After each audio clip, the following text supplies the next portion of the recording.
بعد مباراة الأهلي والوداد، مباراة الذهاب اللي كانت هنا في القاهرة الأسبوع اللي فات، الجمهور طبعا كان متضايق بعد النتيجة، جمهور الأهلي واللعيبة وحتى الجهاز الفني نفسه. الجمهور عبر عن استيائه وعن إنه كان متضايق من المعلق عصام الشوالي. كانوا شايفين إن هو متحامل على الأهلي وكان متحيز في المقابل للوداد. الحقيقة ما كنتش شايف كده، بس ما عنديش مشكلة في وجهة نظر، في ناس شايفة كده وناس مش شايفة كده لحد هنا وتمام، مفيش أي مشكلة. وكانت مبرراتي ان انا شايف ان هو كمعلق هو عايز يكسب اصلا الجمهورين، مش في مصلحته انه يكسب جمهور على حساب التاني.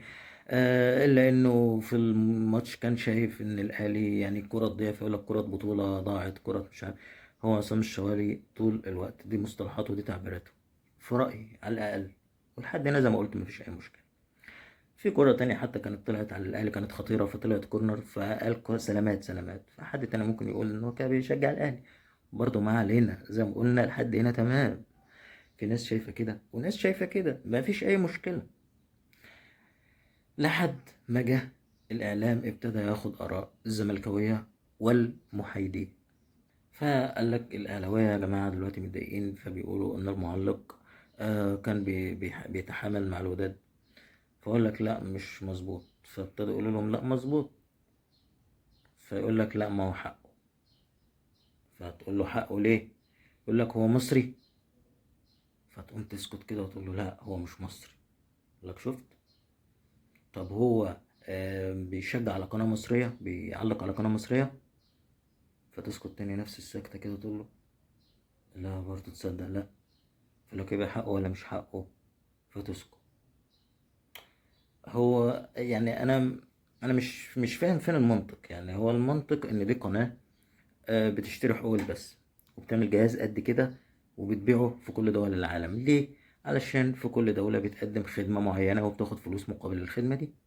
فما اعتقدش ان الدولة ديت او القناة ديت بتيجي تعمل الخدمة ديت علشان خاطر تضايقني او تعكنن عليا، بل بالعكس هي بتجيب لي معلق يمتعني بالمباراة. ففي ماتش زي ده لما بتجيب معلق بيكون محايد.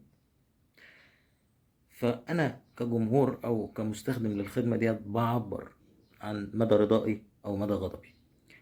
هل هو كويس او عاجبني او لا؟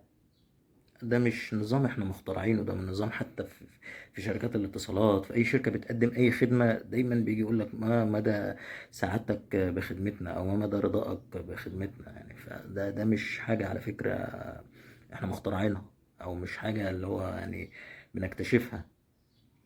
فبغض النظر تختلف الآراء، هل كويس هل مش كويس، تختلف الآراء زي ما قلت. لكن أنا من حقي إن أنا أبدي غضبي أو أبدي رضايا، طبيعي. إنما اللي مش عاجبني أو اللي مش فاهمه هو إن الإعلام خد الحاجة في اتجاه تاني خالص. وابتدينا نشوف اتصال للحاجة زينب تقريبا، حاجة من أهالينا يعني طيبة زينا كده، وداخلة من كتر اللي بتسمعه ومن كتر الحالة اللي بتتحط فيها، هي داخلة حافظة وواثقة ومتأكدة من اللي بتقوله. انتوا دلوقتي واقفين جنب الاهلي وشايفين ان الراجل ده طب انتوا ليه ما بتقفوش جنب الزمالك لما بيجي مدحت شلبي؟ وقالت ذكرت هي مدحت شلبي، وقالت لما مدحت شلبي بيبقى ضد الزمالك واقف مع الاهلي وبيتكلم حلو عن الاهلي بس. انا مش يعني يعني مش شايف. يعني انت حضرتك كنت بتتفرج على ماتشات تانية طيب؟ يعني حضرتك ارجعي كده لماتشات الزمالك والاهلي وارجعي لتعليق مدحت شلبي، حضرتك هتشوف الكلام اللي بتقوليه ده. يعني شيكابالا لما كان بيجيب جون شوفي كان بيعمل ايه، لما كان الزمالك بيجيب جون شوفي كان بيعمل ايه. ومع ذلك انا مش ذنبي ان الزمالك ما بيكسبش الاهلي، ومش ذنبي ان الزمالك ما بيجيبش جوان في الاهلي، انا مش ذنبي. لكن حتى هرجع واقول لك ان حتى مدحت شلبي ده نفسه لما كان الاهلي بيجيب جول ويفرح ويزيد للاهلي كان بيرجع بعد ثواني. بس برضه مش عايزين نيجي على الزمالك ومعلش، ما تبكيش، ما توطيش راسك في الارض، ما تعملش مش عارف ايه واغسل سنان. كنا بنشوف الكلام ده، وما كانش، وكان بعض الاولاد بتشوف انه بيديش الاهلي حق. انا بقى زي ما قلت انا مش لا مع ولا ضد الناس، خلاص ده حاجه عادي نتفق نختلف. لكن انا بالنسبه لي هو ليه الاعلام بيتعامل كده مع الاهلي؟ انا ما عنديش مشكله، انا لا طالب من اعلام ولا من زملكاويه ولا من اي حد ان هو يساند الاهلي. كفايه على الاهلي جمهور، ما فيش حد بيحب النادي الاهلي غير جمهوره.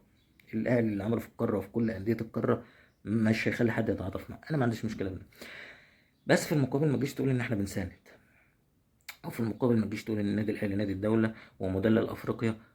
بص للحاجات اللي حضرتك بتعملها ديت وبعد كده بتكلم. انا لما ابص دلوقتي واشوف، بقارن بين صورتين، اشوف الوداد في المغرب بقيه الفرق هناك بتتعامل معاه ازاي، والمسؤولين لقجع والناس دي كلها، واجي ابص في مصر الناس بتتعامل مع الاهلي كده ليه؟ لما اجي ابص في تونس اي فرقه الاهلي بيلعبها في افريقيا او بتلعب في اي ماتش في افريقيا الاعلام بيتعامل معاها ازاي، واجي ابص هنا ليه؟ الجزء اللي من الزملكاويه انا فاهم، انا فاهمه، ما عنديش معاه مشكله. انا مش طالب من الزملكاويه زي ما قلت يطالبوا يدعموني ولا يقفوا جنبي ولا الكلام ده كله، لا خالص. الزملكاويه يدوروا على اي حاجه تضايق الاهلي ويعملوها، اي حاجه تبقى مع الاهلي دايما يطلعوا فيها العيوب والسلبيات انا ما عنديش مشكله في ده. وما عنديش مشكله مع الاعلام اللي هو بيبقى ضد الاهلي وبيتقال انه مع الاهلي.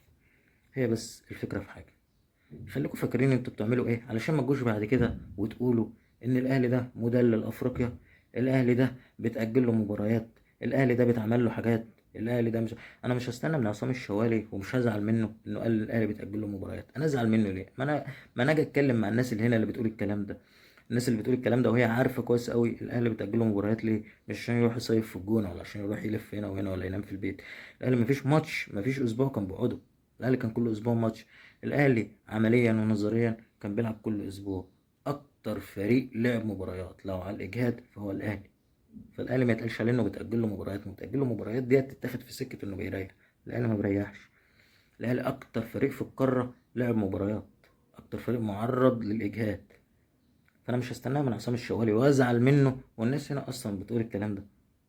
في النهايه دي الزملكاويه ده عادتهم، هيشوفوا ايه اللي بيضايق الاهلي ويعملوه. السنه اللي فاتت لما الاهلي راح لاعب الوداد في المغرب، الزملكاويه كانوا شايفين ان ده عادي، هما ما شافوش ان ده عادي، هما عارفين ان دي مش عداله، بس قال لك ايه؟ قال لك بطل صياح، ما تروح تلعب زي الرجاله، ما تروح ورينا نفسك واعملوا. ما